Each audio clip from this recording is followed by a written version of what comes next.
गायत्री महामंत्र और गुरु मंत्र साथ साथ करेंगे। शरीर को स्थिर कर लीजिए, दोनों हाथ गोद में, नेत्र कोमलता से बंद।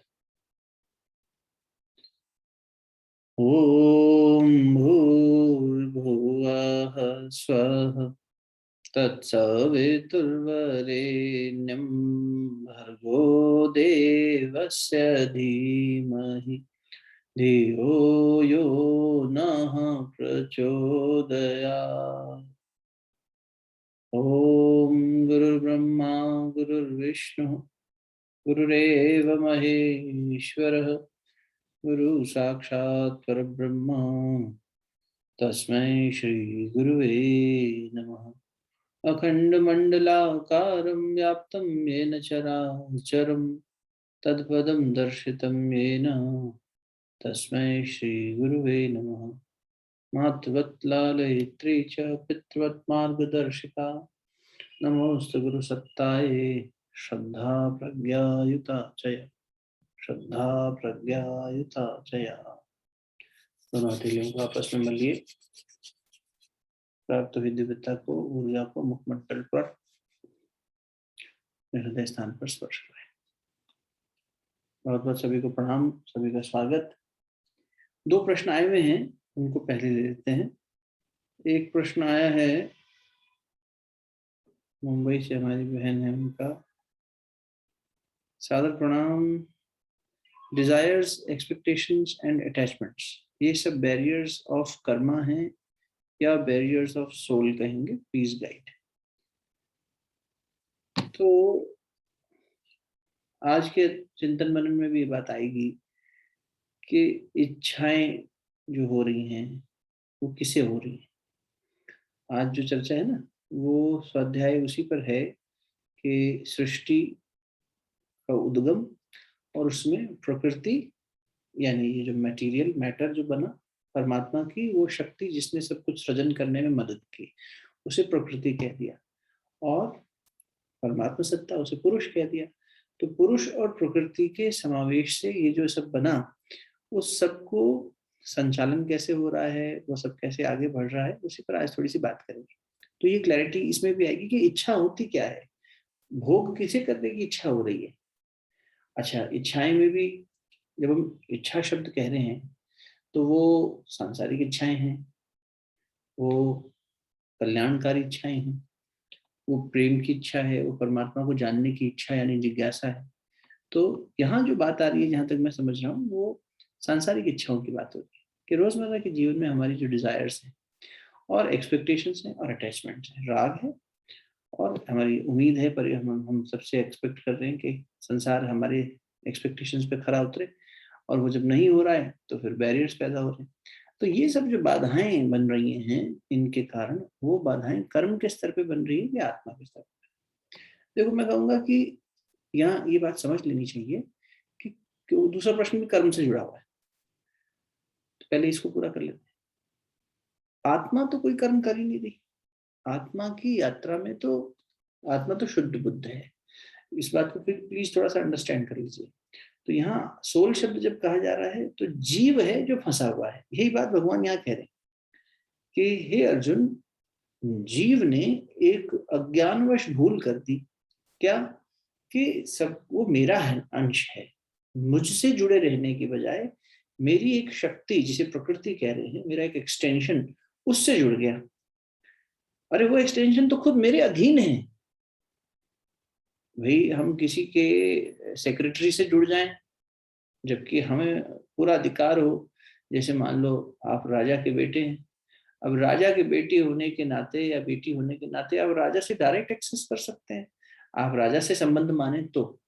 लेकिन हम भूल हो जाए हमसे और हम राजा जी को भूल जाएं कि हमारे पिता ही राजा हैं, सब कुछ हमारे को उनसे उपलब्ध हो सकता है, और हम किसी संतरी मंत्री के साथ जुड़ के ये सोचें इनसे जुड़ के रहेंगे, इनके साथ घूमेंगे फिरेंगे, ये मस्ती कराएंगे, मौज कराएंगे। ठाकुर रामकृष्ण परमहंस कहते थे कि एक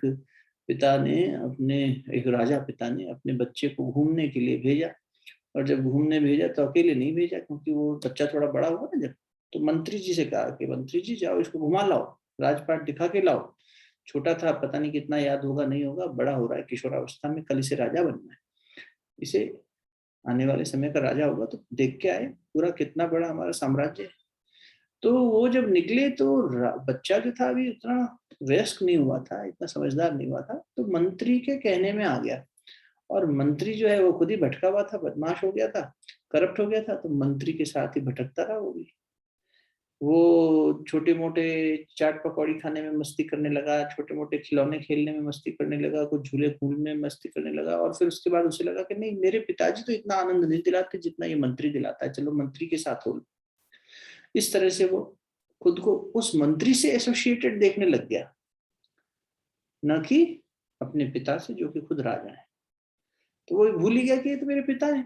ऐसे ही भगवान कह रहे हैं अर्जुन, मनुष्य ने भूल कर दी, और भूल क्या करी, भूल करके वो मुझसे मेरा अंश होने के नाते मेरे से ही जुड़ा रहे, ये ना करके वो जुड़ गया प्रकृति से, और प्रकृति के जो 3 गुण हैं उनके अधीन होता चला गया। मैं तो उन गुणों से परे था, तो वो उससे परे कौन है, वो शुद्ध आत्मा। और जब उसमें बंध गए तो अपने कर्मों में बंध गए।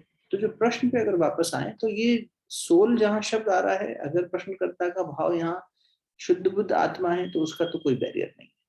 और अगर जीव की बात हो रही है, यानी कि इस जीव की जो कि संस्कारों में बंध गया है पुराने कर्मों, तो जीव तो बंधन में बंध ही गया, जीवन मुक्त नहीं हो पा रहा। वही तो मुक्ति होने के लिए इतना सब हमें उपदेश मिल रहा है, ज्ञान मिल रहा है, सब कुछ के इस तरह से किया जाए, ये समझ बनाई जाए। तो डिजायर्स हो, एक्सपेक्टेशंस हो, चाहे अटैचमेंट्स हो, ये हमारे यात्रा में, जीव की यात्रा में बाधा उत्पन्न हो रही है। अब इनका प्रश्न का दूसरा पक्ष ये है कि बैरियर्स ऑफ कर्म है या बैरियर्स ऑफ सोल है। तो कर्म तो देखो, कर्म में बाधा, कर्म करना, पहले कर्म को डिफाइन किया जाए, कर्म क्या है। कर्म किए बिना जीव नहीं रह सकता। दूसरे प्रश्न पे आता हूँ, साथ में जोड़ देते हैं। दूसरा प्रश्न ये है हमारे आशीष का कि भैया अगर तटस्थ होना जो हम अभ्यास कर रहे हैं, बार बार कहीं बार बार कहा जा रहा है कि तटस्थ हो जाओ, तटस्थ हो जाओ, साक्षी बनने में आ जाओ, दृष्टा भाव में आ जाओ, अगर ये करना है तो तटस्थ होने के बाद फिर कुछ कर्म करें ही क्यों, कर्म करने की आवश्यकता क्या है। अगर मुझे दृष्टा भाव में रहना है, भोगना ही नहीं, तो कर्तापन, कर्म करने की क्या आवश्यकता है। देखो कर्म किए बिना नहीं रह सकते, गीता जी भी कह रही है कर्म तो जीव आया है इस संसार में तो करेगा ही करेगा, लेकिन नए कर्मों के फल पैदा जो हो रहे हैं उनसे अटैच ना हो। कर्म क्यों करेगा, अरे कुछ नहीं करोगे, अकेले कहीं रहोगे तो वहां पर भी सांस तो लोगे, वो भी कर्म है। कुछ खाना तो खाओगे, पानी तो पियोगे, कुछ तो लोगे संसार से, प्रकृति से। मनुष्यों से दूर चले गए मान लो तो दूसरे जीव जंतु रहेंगे, प्राणी रहेंगे, पौधे रहेंगे, कुछ ना कुछ तो हमेशा बना रहेगा। तो हमारा उनसे जब सब संबंध बनेगा, अरे सब छोड़ दो, चलो शरीर से तो संबंध है, ये तो जब तक नहीं छूटेगा, जब तक मृत्यु नहीं हुई, तो जब तक ये है तो इसका निर्वहन करने के लिए कोई ना कोई व्यवस्था तो बनाए रखोगे। तो कर्म तो जीव कर ही रहा है, अकर्म में तो नहीं रह सकता।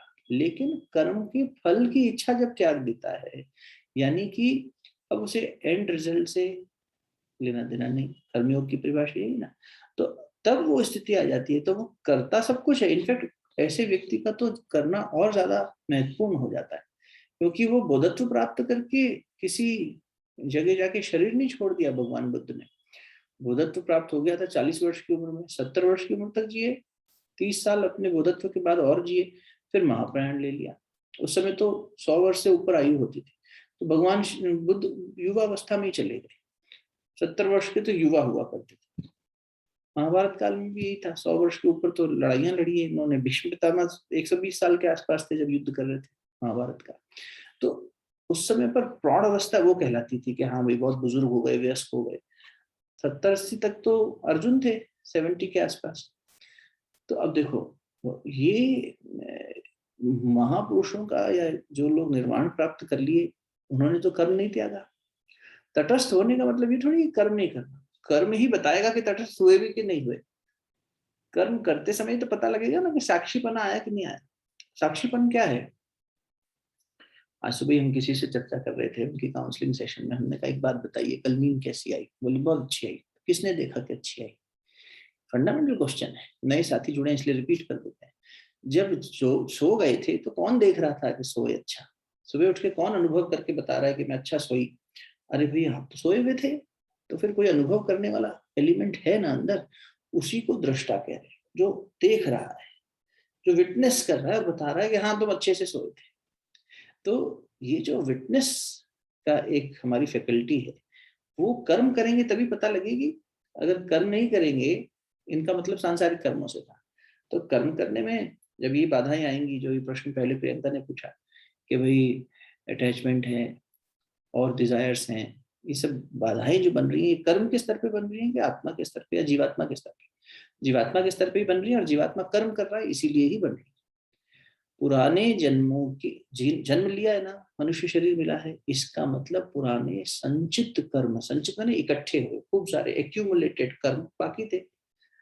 उन संचित कर्मों के रिजल्ट्स को भोगे बिना तो मुक्ति नहीं है, तो रिजल्ट्स तो देखने ही पड़ेंगे। अब रिजल्ट जब आए, तो रिजल्ट्स आते आते हमने फिर से अगर नए कर्म बना लिए, तो आगे के हमारे लिए और फल भोगने के लिए हमें आना पड़ेगा। तो जो संचित कर्म थे, लेट से 100 मेरे संचित कर्म थे 100 यूनिट्स में, उसमें से एक ही जन्म में सारे भोग पाना, सबके रिजल्ट्स देख पाना मुश्किल लग रहा था। तो सोल चूज करती है अपनी कैपेसिटी के हिसाब से। ये अधिकार आत्मा के पास होता है कि जब वो मनुष्य जीवन में आएगी या जिस भी जन्म जो जीव में आएगी, किसी भी रूप में आ सकती है, तो वो कितने फल भोगना चाहेगी। तो मान लो मेरी कैपेसिटी कमजोर थी, मैंने कहा साहब 100 में से 10 ही भोग सकता हूँ, 90 के लिए अगला जन्म ले लेंगे, लेकिन 10 इस जन्म में भोग लेते हैं। अब आया तो था हमें 10 का फल भोगने के लिए, इसे बोलते हैं प्रारब्ध। प्रारब्ध मैंने सबसेट हो गया ना, संचित टोटल रिपोजिटरी जो मेरी थी, उसमें से थोड़ा मैंने ले लिया कि इतनों का मैं एनालिसिस कर लूंगा, इतनों का रिजल्ट फेस कर लूंगा और आगे की यात्रा करूंगा। तो अब ये 10 हो गए मेरे प्रारब्ध। अब ये प्रारब्ध का फल आएगा। प्रारब्ध का फल आया कि मैं जब यंग था तो मेरे जो है इस उम्र में एक्सीडेंट हुआ और मैं आईसीयू में भर्ती हो गया। ठीक, ये प्रारब्ध था। प्रारब्ध का फल आया कि हमने कुछ कहीं निवेश किया, उसमें हमारा घाटा हो गया। प्रारब्ध का फल हुआ कि हमारी किसी अपने की मृत्यु हो गई। ऐसे प्रारब्ध होते रहते हैं। प्रारब्ध से अच्छे बुरे सब प्रकार के फल आते हैं। मैंने आपको नेगेटिव एग्जांपल इसलिए दिए कि सुख से जो अच्छे रिजल्ट्स आ रहे हैं उससे तो किसी को कोई परेशानी हो नहीं रही, दुख से ही परेशानी होती है। तो इसलिए मनुष्य कहता है कि मेरे जीवन में इतना दुख क्यों है। तो ये जो दुख है, ये जो प्रारब्ध है, ये पिछले कर्मों के रिजल्ट्स आ रहे हैं। अब ये जो रिजल्ट आ रहे हैं, इनको भोगते समय मैंने नए कर्म भी बना लिए, ये अटैचमेंट्स की वजह से, डिजायर्स की वजह से, जो प्रियंका के क्वेश्चन था। तो अपनी अपेक्षाओं के चलते, अपनी राग द्वेष के चलते, अपने अहंता ममता के चलते जीव ने नए कर्म भी पैदा कर लिए। तो अब तो नुकसान हो गया ना। विवेकहीनता इसी को कहेंगे। कॉमन सेंस से सोचेंगे तो घाटे का सौदा कर लिया। 10 को निपटाने आए थे, 20 और पैदा कर लिए। पुराने 10 का तो पता नहीं, 20 नए और एक्यूमुलेट कर लिए। तो अब जब नेक्स्ट जन्म मिलेगा तो 100 तो पहले बाकी थे, इन 10 में से हो सकता है 2-4 का फल भी भोग लिया हो, लेकिन जो 20 नए खड़े किए तो एक्यूमुलेट हो गए, तो और लंबी यात्रा हो गई। इसी को फंसना कहेंगे। We are trapped in the matrix, we are not able to take the right decision कि ब्लू पिल खानी है कि रेड पिल खानी है ना। बहुत अच्छी एक आध्यात्मिक डॉक्यूमेंट्री है वो मूवी मैट्रिक्स, कि कौन सा रास्ता चुनना है, दो में से क्या चुनाव करना है। एक भीतर वाला बता रहा है, महात्मा आनंद स्वामी जी, जो अपने दयानंद, जो ये सरस्वती जी ने आर्य समाज चलाया था, उसके अच्छे अध्यक्ष रहे अभी पिछले। तो महात्मा आनंद स्वामी जी ने कई अच्छे उद्बोधन दिए, बहुत सुंदर सुंदर। उनके बेटे रणबीर, जिन्होंने उनके सारे ऑडियो टेक्स्ट को, ऑडियो मैसेजेस को, उपदेशों को टेक्स्ट बुक में कन्वर्ट कर दिया। तो उपनिषदों की शैली में उन्होंने जवाब दिया, मतलब उद्बोधन में कहा कि दो रास्ते हैं जीव के पास, एक श्रेय मार्ग है, एक प्रेय मार्ग। कौन सा? श्रेय मार्ग और प्रेय मार्ग। हम सबके साथ जीवन में स्थितियां बार बार आ रही, रोज आ रही। एक अंतरात्मा प्रेरित कर रही है श्रेष्ठ मार्ग पे चलने के लिए, सही मार्ग पे चलने के लिए, अच्छे मार्ग पे चलने के लिए, श्रेय मार्ग। और एक मन कह रहा है नहीं नहीं मुझे ये प्रिय है, अटैचमेंट या डिजायर या एक्सपेक्टेशन जो भी कह लें, ये सब मन को प्रेरित कर रहा है आगे बढ़ने के लिए। तो मन जो है वो उस दिशा में भागना चाह रहा है, मन को जो प्रिय लग रहा है, इसलिए उसे कह दिया प्रेय मार्ग। तो महात्मा आनंद स्वामी जी कहते हैं कि जो प्रेय मार्ग है उसमें ऐसा दिखाई दे रहा है कि खूब रंग बिरंगे दुकानें हैं, सजे हुए लोग हैं, बारात निकल रही है, ये हो रहा है, वो हो रहा है, खूब मन को लग रहा है प्रिय, बस ये जीवन चाहिए, ऐसी गाड़ी, ऐसा घर, ऐसे बच्चे, इनका ऐसी घरों में शादी हो जाए, इनकी ऐसी नौकरी लग जाए, आ हा, बस फिर हम सुखी हो गए।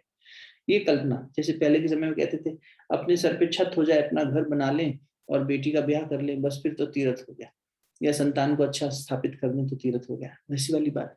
तो हर आदमी सोचता है इतना हो जाएगा तो हम सेटल हो जाएंगे, बस ये प्रिय मार्ग लगता है उसको, उसकी कल्पना है। और दूसरा जो अंतरात्मा कहती है कि नहीं, प्रिय मार्ग की जगह श्रेय मार्ग पे चलो, यानी श्रेष्ठ मार्ग पर। श्रेष्ठ मार्ग कैसा है? तो महात्मा आनंद स्वामी जी कहते हैं बेटा उसको देख के ऐसा लगता है कि वहां मार्ग ही नहीं है, मतलब पथरीला है, कंकड़ है, कांटे हैं, झाड़ियां हैं, उस पर जाने की हिम्मत ही नहीं होती जल्दी से। अगर आप कहीं ऐसी जगह पहुंचे जहाँ पे दो रास्ते दिख रहे हो, एक ऐसा दिख रहा हो टूटा फूटा सा कच्चा सा, तो आप डाउट में आ जाएंगे यहाँ जाए कि नहीं जाएंगे, रास्ता ठीक है कि नहीं। और एक जगह जो मन जो जो बहुत सुंदर दिख रहा है, मन कहेगा हाँ चलो यहाँ चलते हैं।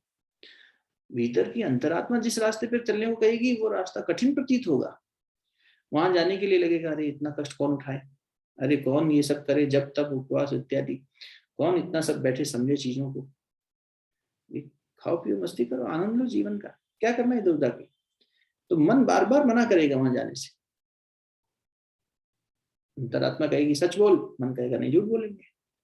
अंतरात्मा कहेगी ईमानदारी बरत, ईमानदारी से कर, मन कहेगा नहीं नहीं बेईमानी से दुनिया चलती है, बेईमानी करेंगे, बेईमानी में मजा आता है। अंतरात्मा कहेगी सेवा कर, सेवा के भाव से, भले ही तेरा बच्चा हो लेकिन सेवा कर, तेरा पति पत्नी हो सेवा कर, सेवा का भाव होना चाहिए, वापस मत इच्छा रख, देने की इच्छा रख, लेने की इच्छा मत रख।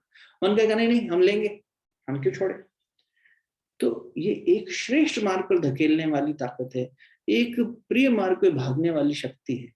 तो जो अंदर से भीतर से वो जो शक्ति जो श्रेष्ठता की तरफ धकेल रही है, उसकी तरफ ये मनुष्य नहीं जा पाता। तो अकर्म किए बिना, अकर्म तो रह नहीं सकते ना, कर्म तो करना ही है, लेकिन कर्म करते हुए कर्म के फल की अपेक्षा अगर छोड़ देंगे तो अटैचमेंट खत्म हो गया, तो वो कर्म लोक हित के लिए हो जाएगा। अभी और समझाएंगे, अगर अभी भी प्रश्न नहीं खुल रहे हैं, जिनके प्रश्न है हो सकता है उनके मन में और जिज्ञासा उठ रही हो, तो आज के सत्संग में और खोलेंगे। लेकिन इसलिए पहले ले लिए कि एक तो दोनों चीजें मैच भी कर रही हैं जो आज पढ़ेंगे उससे, और फिर थोड़ा थोड़ा सोचना शुरू किया जाए। ठीक है, पहले हम 14/2 पढ़ लेते हैं, 14/3 उसके बाद और पढ़ लेंगे तो समझ में आएगा, है ना।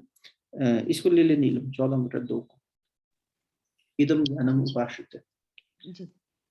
इदं ज्ञानम् उपाश्रित्य मम साधर्म्यम् आगतः सर्गे अपि नोपजायन्ते प्रलये न व्यथन्ति च।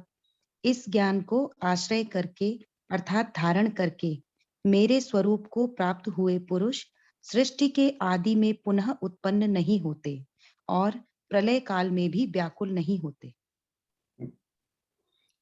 क्यों बात कह रहे हैं, कल वाली बात याद है ना, 14/1 का मतलब क्या था, परम भूय प्रोक्ष्यामि, संपूर्ण ज्ञानों में उत्तम और श्रेष्ठ जो ज्ञान है, मैं फिर से उसे तुझे रिपीट करके कह रहा हूँ अर्जुन, जिसको जानकर सब लोग मुनि लोग इस संसार से मुक्त हो जाते हैं, सिद्धि से परे चले जाते हैं, सबसे परे चले जाते हैं।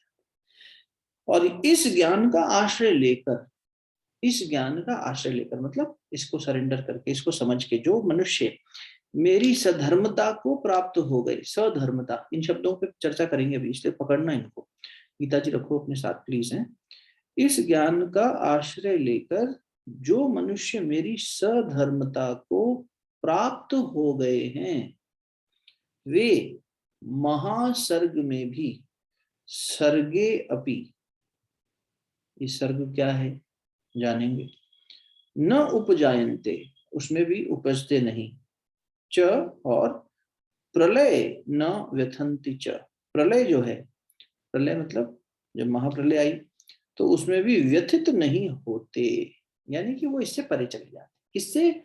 सर्ग से और प्रलय से। सर्ग शब्द जब आए तो यूं समझना, हो सकता है पहली बार बहुत लोग सुन रहे हो, सर्ग शब्द का मतलब हुआ किसी भी चीज का शुरुआत होना, सृष्टि का जन्म होना। अगले श्लोक में भगवान बताएंगे तीसरे और चौथे में ये सृजन कैसे हुआ, बड़ी पोएटिक वे में समझाएंगे। ये जो सृजन है, का क्रम हो रहा है, ये कैसे हो रहा है। उससे पहले भगवान ये कह रहे हैं, पहले तो ये समझ लिया इस ज्ञान की महिमा कितनी है, इंपॉर्टेंस कितनी है, कि जब सर्ग हुआ यानी हर चीज को हमने उत्सर्ग किया, है ना, क्रिएट किया, और जब महाप्रलय हुई यानी सब कुछ विलीन हो गया, जो हम बोलचाल की भाषा में कहते हैं, वेदों की भाषा फिर उपनिषदों की भाषा, ये उपनिषद की भाषा है, सर्ग, प्रलय, और फिर आती है पुराणों की भाषा। एक नॉमेनक्लेचर, एक सीक्वेंस है। पुराणों की भाषा मतलब पौराणिक कहानियां, बोलचाल में कहानी के रूप में, कथानकों के रूप में चीजों को समझाया गया। तो अपने यहाँ कहते हैं कि ब्रह्मा जी हैं, वो भगवान विष्णु की नाभि से प्रकट हुए और एक बहुत ऊंचे जाके उनका कमल का फूल खिला, नाभि से बहुत लंबी एक उम्बिलिकल कॉर्ड की तरह एक स्टेम निकलती चली गई, और फिर उसके ऊपर एक पंचमुखी पहले थे, फिर चतुर्मुखी हो गए वो ब्रह्मा जी, बड़ी दाढ़ी वाले, खूब सारे चेहरे हैं, और वो बैठे हैं और वो सोच रहे हैं मैं क्या करूं। ये कहानी है पुराणों में, एक तरीका है समझाने का कि कैसे सृजन हुआ। भगवान दूसरा तरीका लेंगे तीसरे और चौथे श्लोक में, एक नया पोएटिक वे में समझाएंगे। तो वहां पर ब्रह्मा जी सोच रहे हैं क्या करें क्या करें, तो उनको ये भाव आता है कि तप करो। तो तप क्या होता है, इस महासागर में मैं अकेला हूँ, क्योंकि उनकी बताते हैं कि पौराणिक कहानी में इस तरह से कि नरेशन ऐसा है कि विष्णु जी की नाभि से जो नाभि कमल उत्पन्न हुआ, वो उसकी डंडी, उसकी शाखा, उसकी स्टेम इतनी लंबी थी कि एक अनंत ऊंचाई पर जाकर ब्रह्मा जी को दिख ही नहीं रहा कि मैं किसकी नाभि से प्रकट हुआ, who am I, where have I come from, what is my existence, what is my purpose, lost, शून्य में, एकदम वॉइड, कोई बताने वाला भी नहीं, किससे पूछे, ये भी नहीं पता कोई है भी कि नहीं मेरे अतिरिक्त, और जो है वो क्या है, शून्य ही शून्य है, ये सब फॉर्म तो है ही नहीं, फॉर्मुलेस ही फॉर्मुलेस था, तो ये मैं जो ऐसे बैठा हूँ ये क्या है। ऐसी स्थिति में ब्रह्मा जी को बोध होना शुरू हुआ, भीतर से ही वाणी प्रकट हुई, तुम जब करो ये करो, वो आगे कहानी है। अब देखो भगवान, तो उसमें बोलचाल में ये कहा जाता है कि ब्रह्मा जी का एक दिन, जब ब्रह्मा जी ने नेत्र खोले, उनको सृजनकारी शक्ति कहा, उसी ब्रह्मा की बात अगले श्लोक में आएगी। भगवान कहेंगे कि मैंने अपने आप को दो हिस्सों में बांट दिया अर्जुन, एक सृजन करने की शक्ति और उसके अधीन प्रकृति। तो ब्रह्म, जो ब्रह्मा है, ब्रह्मा वो जो कमल पे बैठे हैं चतुर्मुखी, उन्होंने सृजन करा, तो सृजन करने के लिए उनको शक्ति की उपयोगिता पड़ी, वो प्रकृति, दोनों ने मिलकर किया, वो मेरी ही एक्सटेंशन है। तो इनसे तू प्रकृति से खुद को हटा ले और मुझसे जोड़ ले, ये बात आएगी। तो बोलचाल में कहते हैं कि ब्रह्मा जी ने जब नेत्र खोले, यानी अपनी तपस्या के बाद में अंडरस्टैंडिंग उनको हुई, बोध हुआ, तब सृष्टि शुरू हुई, ये सृजन काल शुरू हुआ। और जब ब्रह्मा जी सो गए एक रात के बाद, तो इतने उनका एक दिन और रात में यहाँ इतना समय बीत गया। एक मूवी है हॉलीवुड में, इंसेप्शन, इसकी लियोनार्डो डिकैप्रियो उसमें हीरो है। तो इंसेप्शन में क्या करते हैं कि किसी के माइंड में एक आइडिया इंसेप्ट करना हो, ऐसा उसका कॉन्सेप्ट बनाया है। तो बोले कैसे करें, बोले इसके सबकॉन्शियस माइंड में करो। तो कैसे करें, मार्केटिंग इसी पे चलती है, सारा पूरा संसार मार्केटिंग जो कर रहा है वो इसी पे चल रहा है। बीज बो देता है हमारे अंदर, क्यू सेटिंग करना कहते हैं उसे। या यूं कह लो कि उसमें फिर ऐसा होता है कि व्यक्ति जब सो जाए तो उसके सपने में, उसको सुला दो फिर उसके सपने में जाएंगे, तो उसमें ऐसा कुछ है कि एक सपने की परत, फिर दूसरी, फिर तीसरी, ऐसा पूरा आर्किटेक्चर स्ट्रक्चर बनाएंगे। ये उस मूवी का थीम है। वास्तव में ये होता भी है, हम सपने में अपना संसार बना लेते हैं ना, नया पूरा आर्किटेक्चर क्रिएट कर लेते हैं अपने हिसाब से। मन किस तरह से काम करता है बहुत अच्छा समझाया है उसमें, एक छोटा सा अंश उसका। तो उसमें यही होता है कि व्यक्ति वहां सोएगा आधे घंटे के लिए, तो हमें सपने में कितना टाइम मिलेगा, तो बोलते हैं 10 साल मिल जाएंगे। बोलते हैं अच्छा उतनी देर सो गया तो कितना टाइम मिलेगा, कुछ तो एल्गोरिथम अपन डिस्कस करते हैं, तो अरे 50 साल इसी सपने में रह जाएंगे। ऐसे ही कोरिलेशन है उसी तरह का, कि ब्रह्मा जी ने एक दिन बिताया, उतने में पृथ्वी लोक पर इतने युग बीत गए, एक दो साल नहीं, एक दो सेंचुरीज नहीं, युग के युग बीत गए। और कई युग पूरे होके 4 युग पूरे हुए, सतयुग से फिर त्रेता, फिर द्वापर, फिर कलयुग, और फिर प्रलय हो गया, यानी ब्रह्मा जी सो गए, फिर ब्रह्मा जी उठे, ब्रह्मा जी ने नई सृष्टि पैदा कर दी। तो ये कथानक का तरीका है बताने का कि वहां हलचल हो रही है जहां से ओरिजिन है। तो भगवान कह रहे हैं जो ज्ञानी लोग हैं, जो वास्तव में चीजों को समझते हैं, इस परम ज्ञान को समझते हैं कि कैसे काम कर रहा है, वो इस सर्ग से और प्रलय से मुक्त हो जाते हैं, उन्हें ये परेशान नहीं करती, वो इससे व्यथित नहीं होते। सर्ग माने उत्पन्न होने में वो इससे परे चले जाते। तो अब उत्पन्न कैसे हो रहा है, फिर समझ लो, प्रकृति के माध्यम से उत्पन्न हो रहा है ना सब कुछ। माध्यम कौन बन रहा है, प्रकृति, परमात्मा की एक्सटेंशन, उनकी ही ऊर्जा जिससे कि सब कुछ सृजन हुआ। तो इस प्रकृति के अंदर 3 गुण हैं, प्रकृति ने सब सम्मिश्रण किया, तैयार कर दिया। इसलिए अगले श्लोक को खुलेंगे ना तब और समझ में आएगा, जब भगवान कहेंगे इस प्रकृति को मुझे ही जान तू, प्रकृति सब जगह है क्योंकि मैं सब जगह हूँ, और ये प्रकृति मेरे अधीन है, ये मेरी इच्छा के बिना नहीं चल सकती, ये मेरे अंडर काम कर रही है, I am the governing force. तो तू इससे मत जुड़, मुझसे जुड़। जीव ये भूल कर रहा है कि जो मेरे अंडर में है उससे जुड़ के परेशान हो रहा है। अरे मेरे से डायरेक्ट बात कर, मेरे से डायरेक्ट संबंध रख। इसलिए यहाँ पर शब्द आया क्या, सधर्मता, साधर्म्यम आगता सर्गे अपि न उपजायन्ते च प्रलय न विथन्ति। सधर्मता, मेरी सधर्मता को, इस ज्ञान का आश्रय लेकर जो मनुष्य मेरी सधर्मता को प्राप्त हो गए हैं। परमात्मा का धर्म क्या है, यानी परमात्मा का स्वरूप क्या है, सच्चिदानंद। तो उस सच्चित आनंद स्वरूप के बराबर हो जाते हैं वो, यानी वो प्रकृति से परे चले गए, अब प्रकृति के अधीन नहीं रहे। प्रकृति के अधीन नहीं रहे मतलब सतोगुण, तमोगुण, रजोगुण, इन 3 गुणों के अधीन नहीं रहे, इनसे ऊपर उठ गए। जब ऊपर उठ गए तो जब मन इसमें बंधेगा ही नहीं, ना तो उसमें कोई सतोगुणी यानी कि सात्विक डिजायर आएगी, ना ही कोई तमोगुणी डिजायर आएगी, और ना ही कोई रजोगुणी। ये तटस्थता कहलाती है। वो क्रियाशील रहेंगे, जब जब जन्म लेंगे, स्वामी विवेकानंद के पास चलते हैं फिर से पूछने, जीवन मुक्त, लेकिन कर्म तो कितना किया। महापुरुष अवतार जब आए तब हुआ, चाहे गुरु रूप में आए, परमात्मा खुद जब मनुष्य रूप में आए तब भी किया, हुआ ना। तो ये जो हमारा मनुष्य रूप में आना होगा, या हम मान लो इस जन्म में आप में से किसी का निर्माण हो गया, तो निर्माण हो गया मतलब ये परम ज्ञान प्राप्त हो गया। अब परम ज्ञान प्राप्त करके वो बैठेगा थोड़ी, या शरीर भी नहीं छोड़ेगा, वो तो ये कोशिश करेगा कि ज्यादा से ज्यादा और लोगों को भी हेल्प करे, कोई बहुत अच्छी चीज आपको मिले।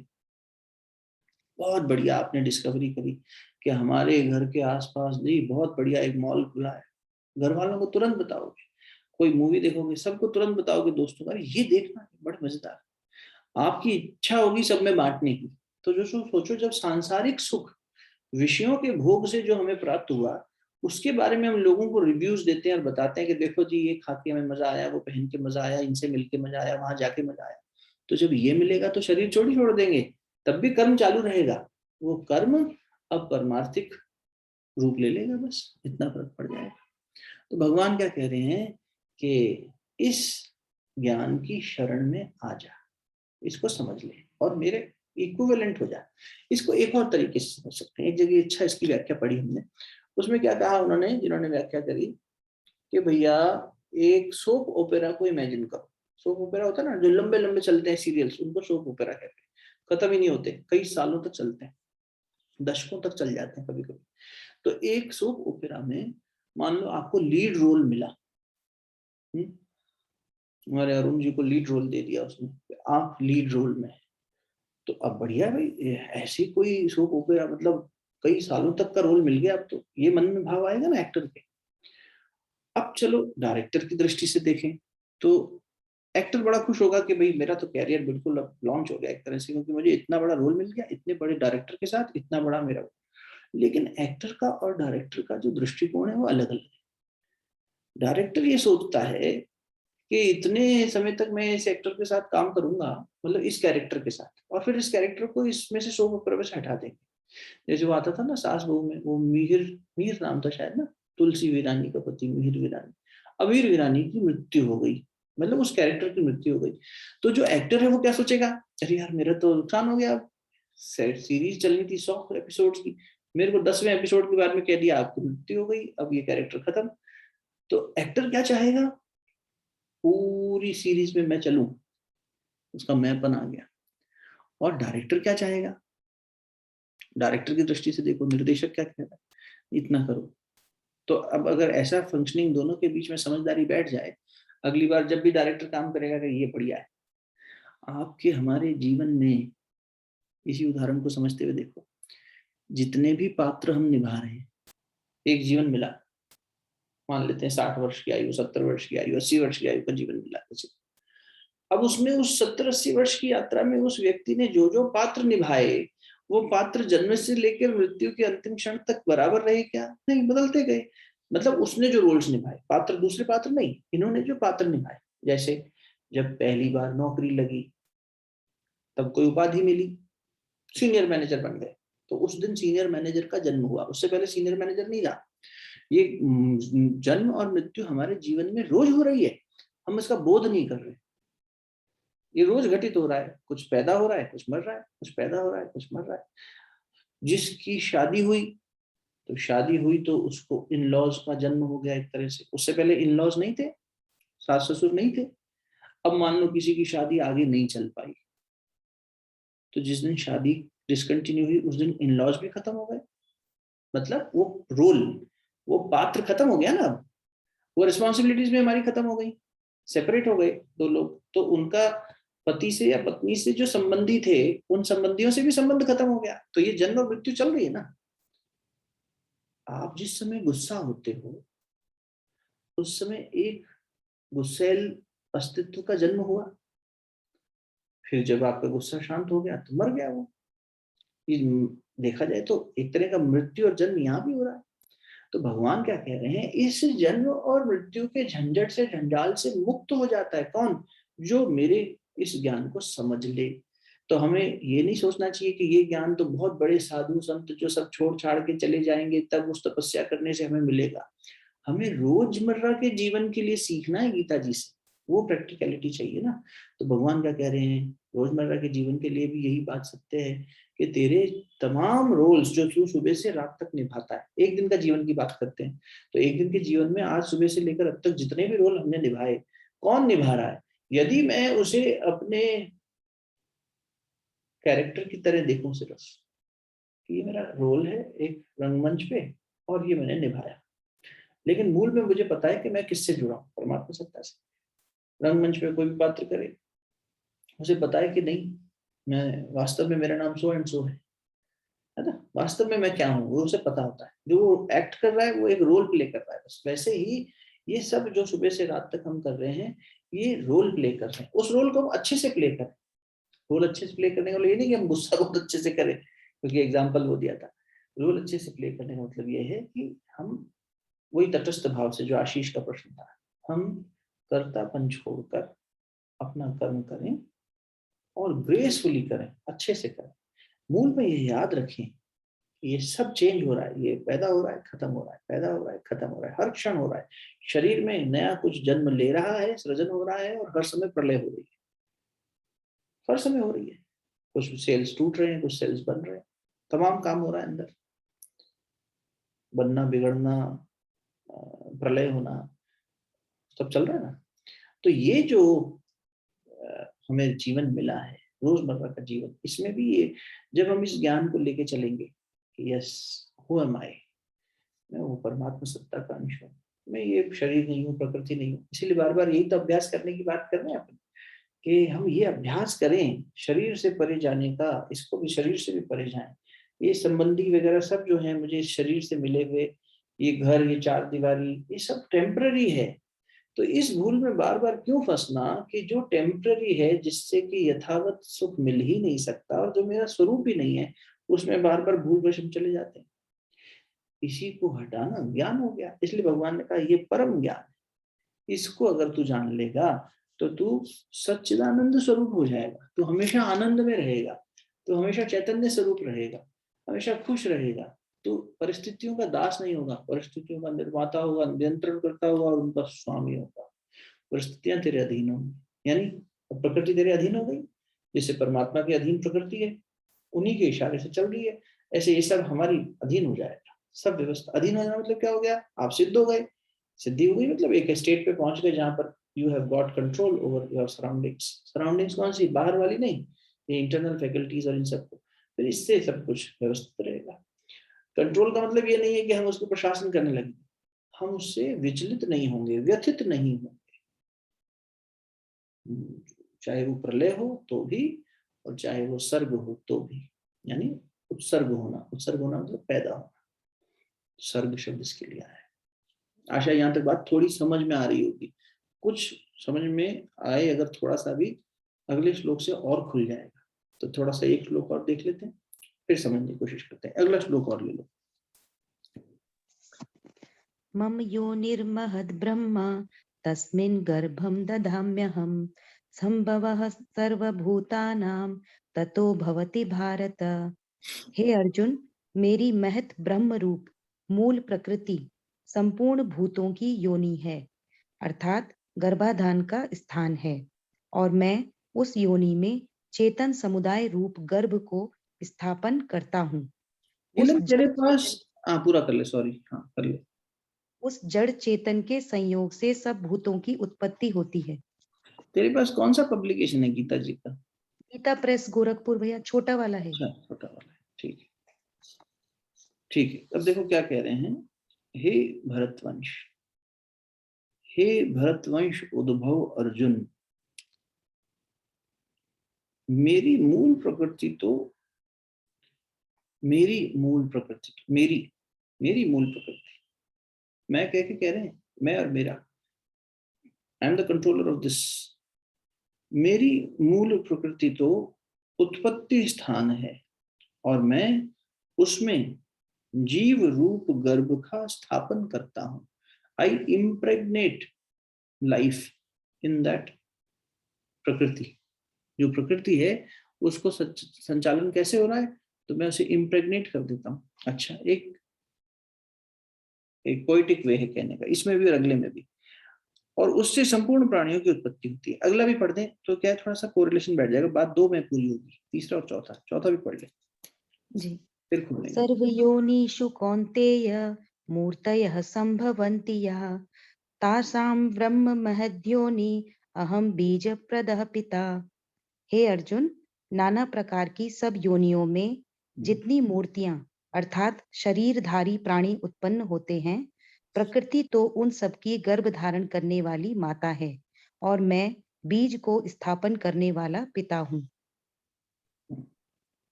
इसको याद रखना, क्योंकि पूरा नहीं हो पाएगा आज। ये माता और पिता वाली बात को फिर और आगे भी समझेंगे। अभी आज थोड़ा सा ज्यादा समय तीसरे श्लोक पे समझ में आएगा, भगवान कैसे प्रकृति बन रही है उसकी बात कर रहे हैं। लेकिन उससे पहले ये समझ लो कि यहाँ कुछ शब्दों का प्रयोग क्यों किया गया है, विशेष रूप से क्यों जोर दिया गया है।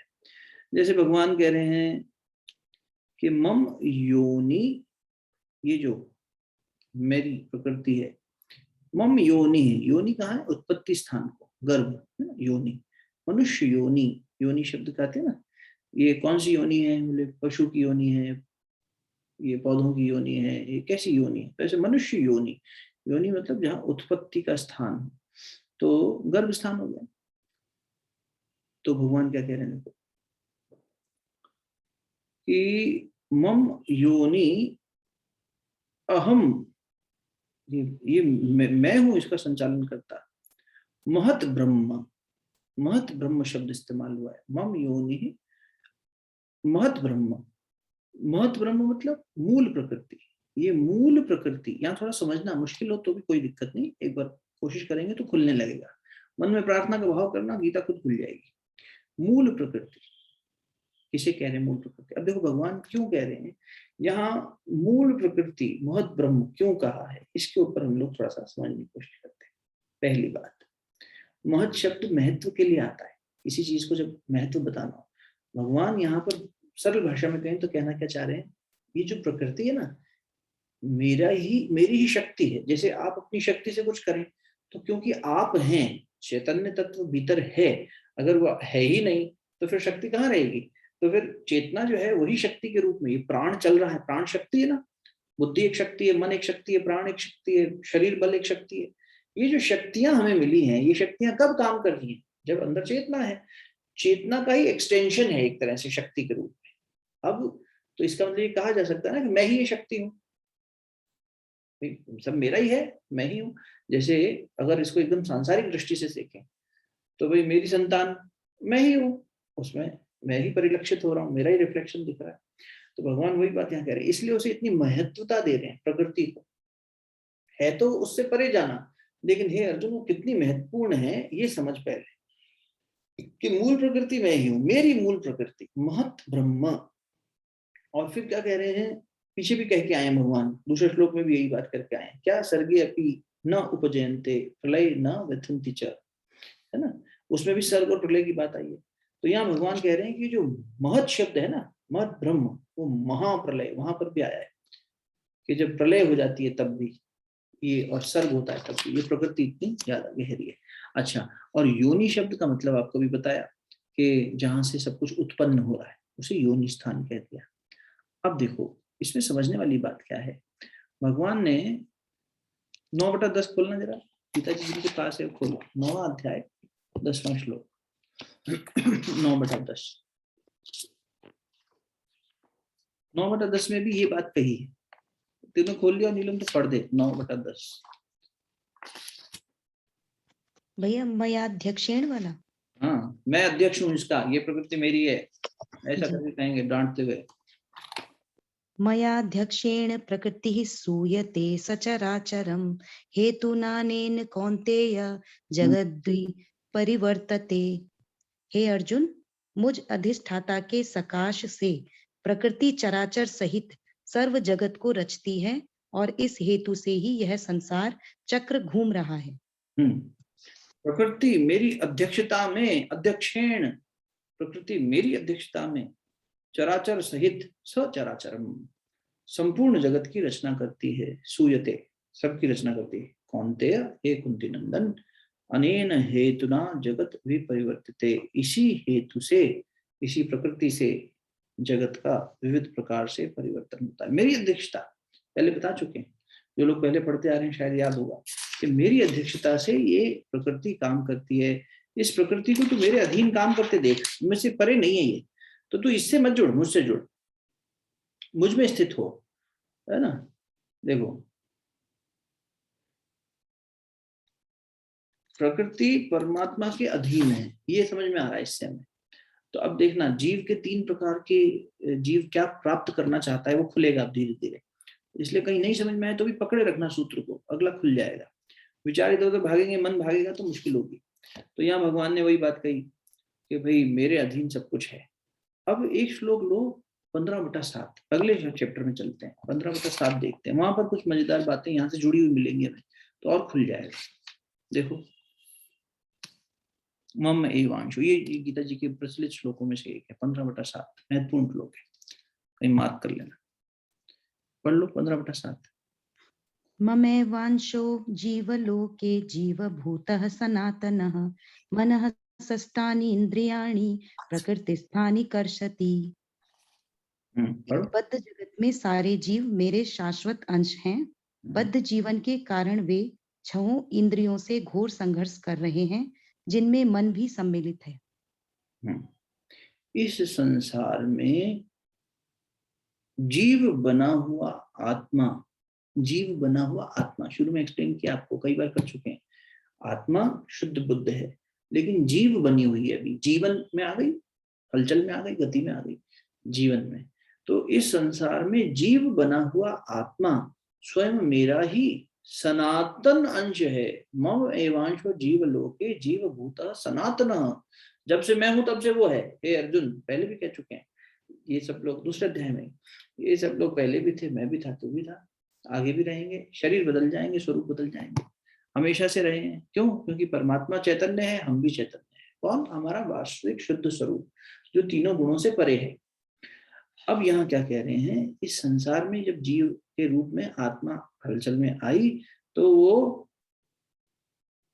मन और पांचों इंद्रियों, मन षष्ठानि इंद्रियाणि कर्षति, यानी कर्षण, आकर्षण कर लेता है मन इसका, और मन और इंद्रियों के साथ आकर्षित होकर वहां भटक जाती है, जीव भटक गया, सिंपल बात है। वही बात यहाँ संस्कृत में कही गई है, लेकिन बहुत महत्वपूर्ण श्लोक है। मम एवांश जीव लोके जीव भूता सनातना। अभी पहले चौथे श्लोक को पढ़ा था ना, 3 और 4 दोनों पढ़े थे 14वें अध्याय के, अभी नीलम में, तो उसमें था माता और पिता वाली बात आई थी। देखो, संसार में तो हम माता और पिता दोनों के सम्मिश्रण से बने, हम सब में हमारी माँ और हमारे पिता दोनों का अंश है, और हम दोनों का स्वरूप है मिला जुला। लेकिन भगवान वहां जोर देंगे, जब उसकी व्याख्या करेंगे कल तो और खुलेगा, अभी पढ़ लेते हैं फिर दोबारा पढ़ेंगे तो और याद रहेगा कि हे अर्जुन, ऐसा इस केस में नहीं है, मैं पिता का रूप स्वरूप निभा रहा हूं और प्रकृति माँ का निभा रही है, लेकिन माँ के गुण नहीं है। माँ के गुण तो सिर्फ शरीर में है। देखो, माँ मतलब प्रकृति।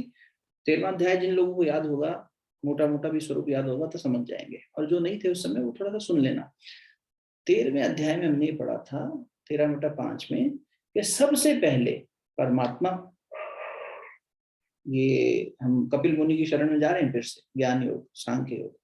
परमात्म तत्व से क्या बना था? प्रकृति। और फिर प्रकृति के बाद क्या बना था? जल्दी बताओ। प्रकृति ने किस चीज को वो किया था? बुद्धि। बुद्धि। बहुत बढ़िया, बढ़िया। तो समष्टि बुद्धि, महाबुद्धि, वहां भी बुद्धि की बात आई थी। और फिर उस बुद्धि से क्या बना था?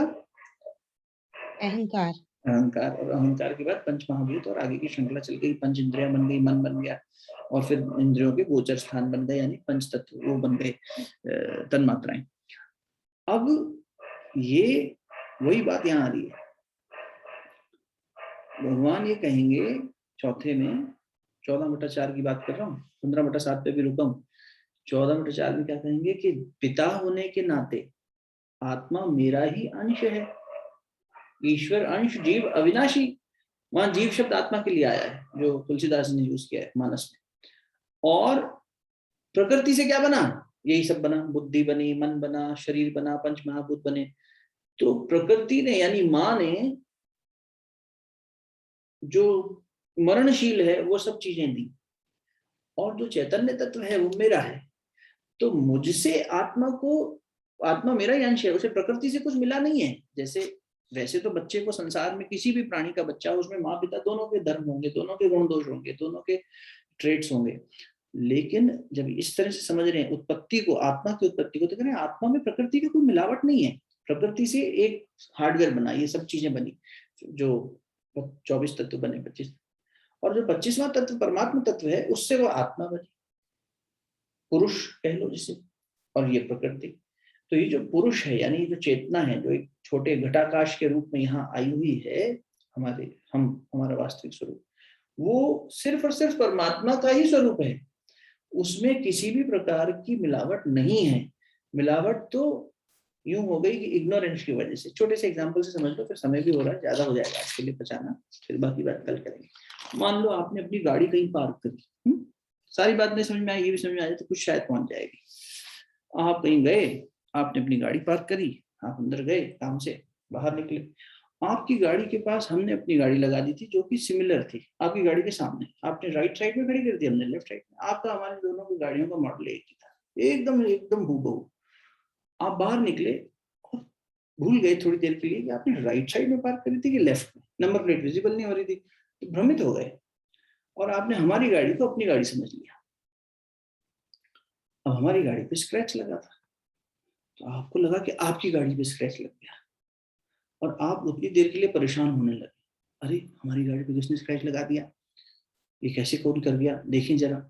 भले कुछ पल के लिए सही, और जैसे ही आपको बोध हुआ अरे ये तो मेरी गाड़ी नहीं है, ये तो किसी और की है, मेरी गाड़ी कहाँ से, ये गाड़ी, आप अपनी गाड़ी में चले गए।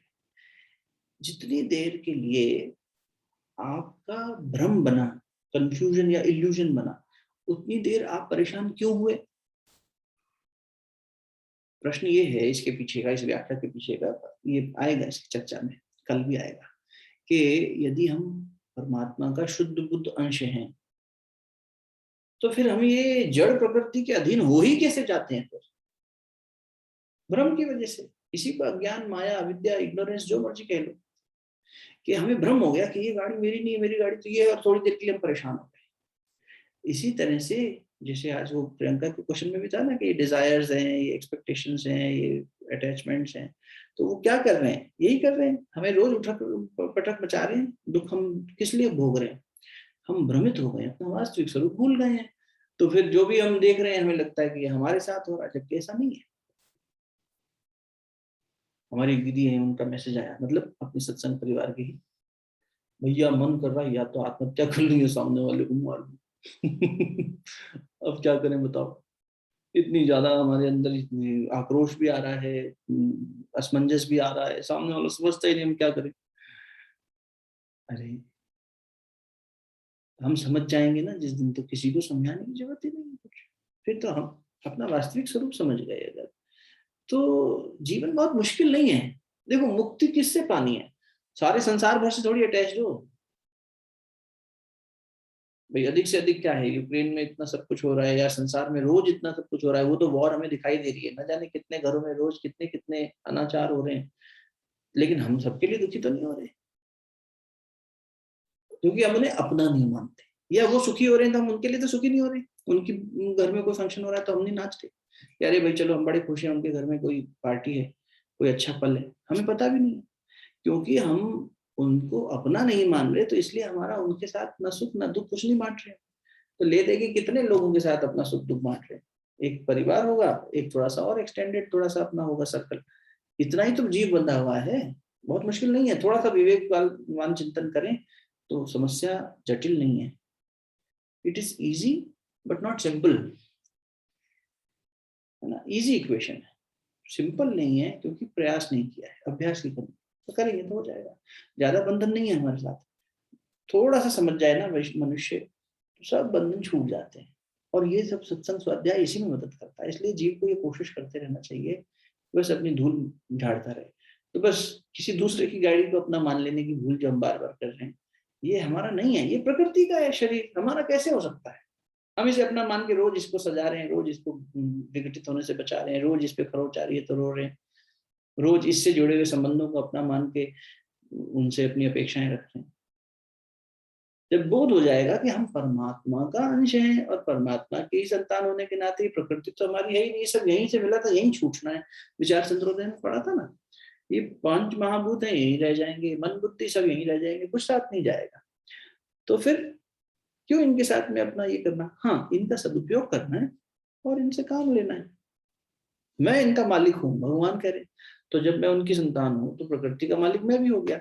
लेकिन वही गुरुदेव एक कहानी देते थे, सुनाते थे, करके शांति पाठ करते हैं कि एक राजा था और वो दान देता था रोज, उसके साथ उसका बेटा भी बैठता था, वो भी साथ में देता था, लो पिताजी हम भी दान देंगे।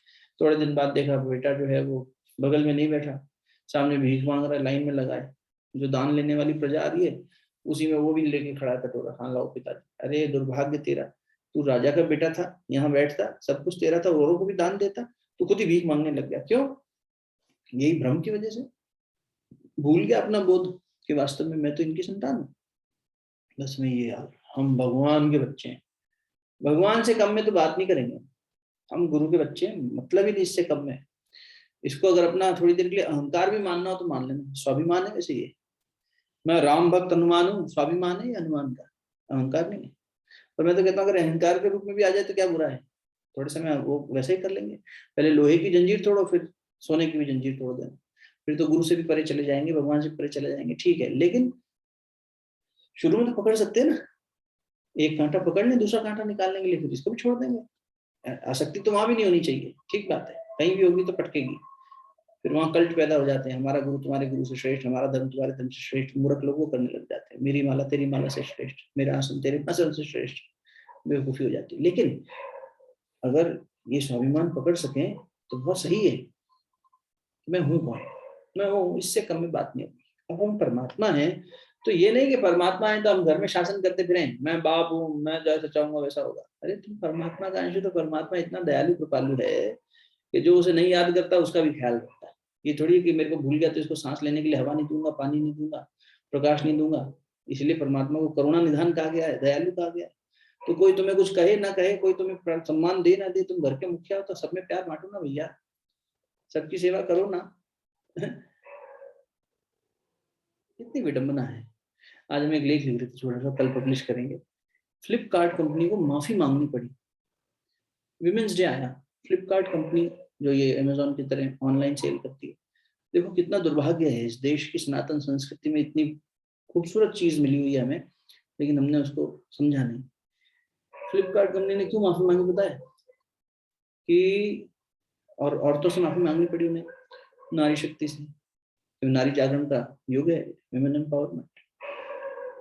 तो उन्होंने एक सेल के अंदर, women's day sale, home appliances के साथ में नारी को जोड़ दिया, किचन के साथ में, कि किचन अप्लायंसेस की सेल जो है वो हम दे रहे हैं और इतने हेवी डिस्काउंट पे दे रहे हैं, विमेन आर इनवाइटेड। तो लोगों ने आपत्ति उठाई, नारियों ने, कि ये हमें होम मेकर समझ रहे हैं, हमें सिर्फ रसोई से जोड़ के, गृहस्थी से जोड़ के देख रहे हैं।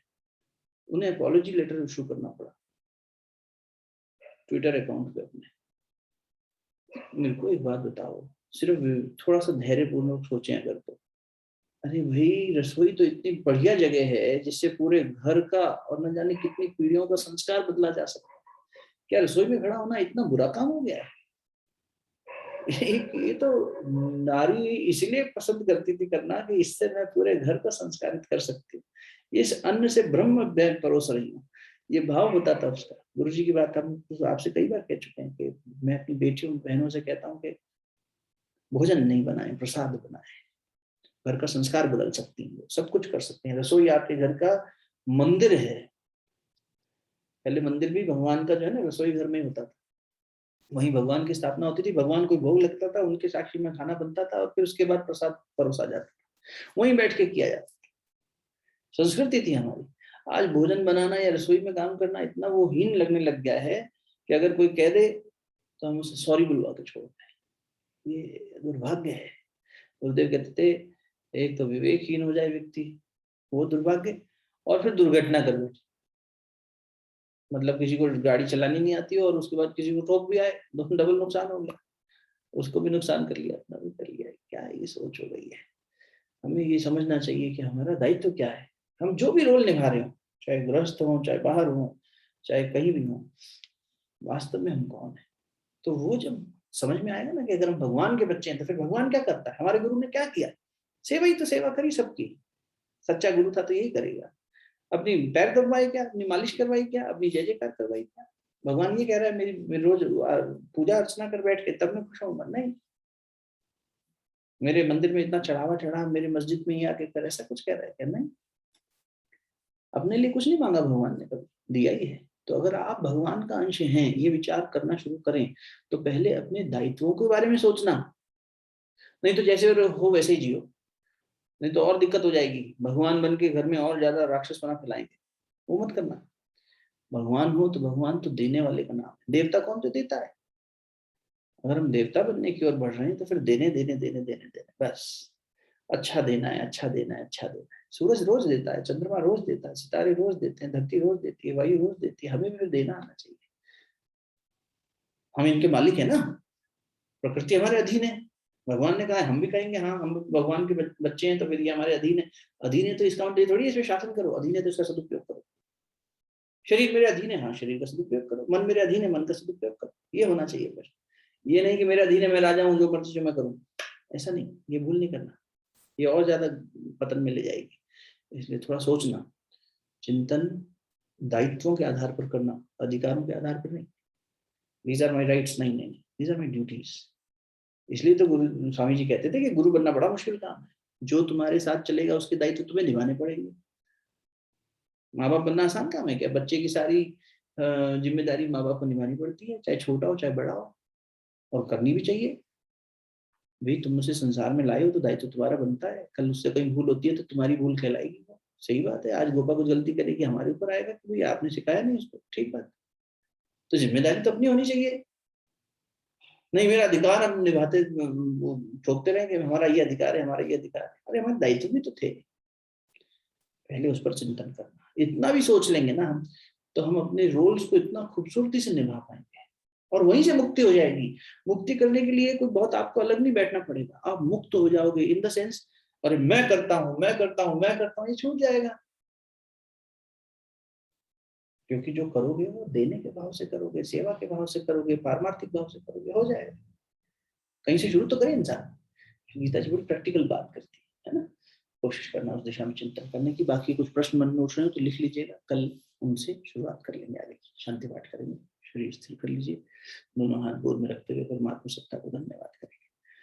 ओम देव शांति अंतरिक्ष शांति पृथ्वी शांतिरापः शांतिरौषधयः शांति वनस्पतयः शांतिर्विश्वे देवाः शांतिर्ब्रह्म शांतिः सर्वं शांतिः शांतिरेव शांतिः सामा शांतिरेधि। ओम शांति शांति शांति। सर्वारिष्टसु शान्तिर्भवतु। ॐ नमोऽस्तु सहस्रमूर्तये सहस्रपादाक्षिशिरोरुबाहुवे सहस्रनाम्ने पुरुषाय शाश्वते सहस्रकोटियुगधारिणे नमः। सहस्रकोटियुगधारिणे नमः। दोनों हथेलियों को आपस में मिलिए। प्राप्त देवता को मुखमंडल पर हृदय स्थान पर स्पर्श करें। बहुत बहुत प्रणाम, बहुत बहुत साधुवाद। कल मिलते हैं।